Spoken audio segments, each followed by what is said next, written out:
Hi, my people. I'm gonna be voicing over a fanfic one of my friends made. Yeah. This gonna be a video because I can't make it into a short. It's too long. Okay, let's get on with the video. Wow, a lot of writing. Okay. Wait, should I talk in my guy voice? The guards dragged Kaito and... The guards dragged Kaito to his cell, roughly, while he was still in handcuffs. The guard shouted loudly and pushed him towards the dirty cell. Come on, get to it! The guard said. Kaito groaned softly and wiped off the rust off his pants. The guards closed and locked the cell door. Kaito's breath was shallow. He's never been in prison before, so this was his first. I just spat on my phone screen and there's hair in my mouth. He looks around nervously and sees 4 men and 2 girls smoking and talking.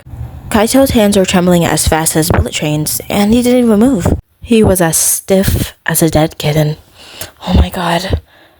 Move your pussy! He felt like if he made a sound, they would notice him and try to fight him, or worse. Chuck's eyes laid upon him and said, Hey, Nuga, what are you doing in our cell? He said aggressively.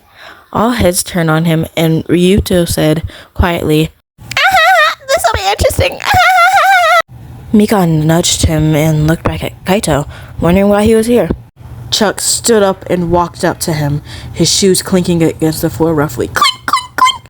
He crossed his arms and looked up and down at him. His men followed. I asked you a fucking question, new boy. Why the fuck are you here, bitch? Kaito fidgeted with his hands. He said it so quietly that they couldn't hear him. This is my cell.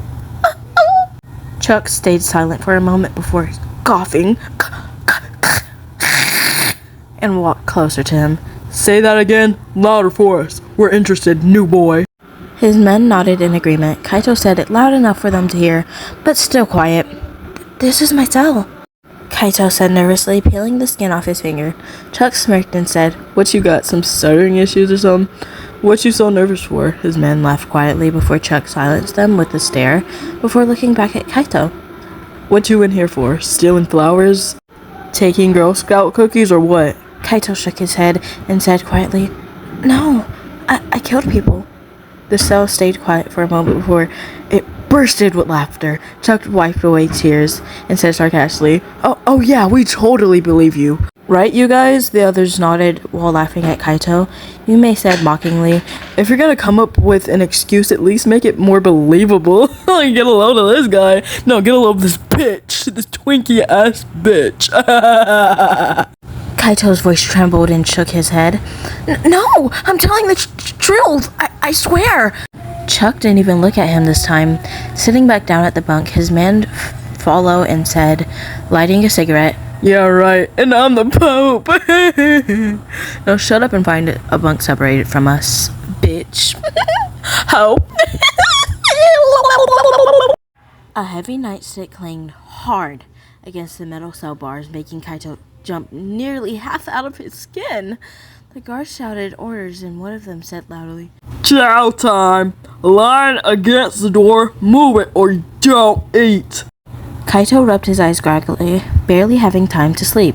The rest of the cell grumbled and dragged themselves to wake up, stretching and yawning. Is that bitch still in here? Keep it moving! Line up! The guard shouted, swinging his nightstick against the wall. Each prisoner's lined up. Kaito kept his head down, stepping towards the lunch lady, giving him, slop that he didn't even know what the fuck it was. What is this? Kaito gagged slightly, and the lunch lady gave him an apple juice and said sternly, Your food! Now don't bother talking to me, because I got a lot to do, pretty boy! Kaito walked quietly beside an empty lunch table, sitting down and just stirring the slop with a spoon. He drank the apple juice, but before he could eat his bread, suddenly, clank! A metal tray slammed down right across from him. Kaito flinched, looking up to see Chuck sliding into the seat with him with a lazy smirk. Before Kaito would tell him off, he grabbed his bread roll. Really, Chuck? And took a bite. Appreciate the food, pretty boy. Chuck tapped his cheek and Kaito blushed, placing his hand on his cheek. The others laughed from the other table. Kaito looked away and said quietly that it was strained by the loud cafeteria sounds. It's fine. One thing I will not tolerate is somebody taking my food. I don't care if it's school food. I don't care if it's prison food. Take my fucking food and you will be seeing the darkness. You won't be meeting Jesus or the devil. You won't be seeing heaven or hell. You will be meeting the abyss. You will be breathing not even air. You don't even know where you are because I beat you up so badly that you don't even don't touch my fucking if that Chuck bitch took my fucking bread, oh bitch, we're going in a fight and you know who's winning, me. Otherwise it's really good. It's actually a really long story, but it felt pretty short because of how good it was. So good job, props to you. I hope you like my voice acting. Okay, bye my people.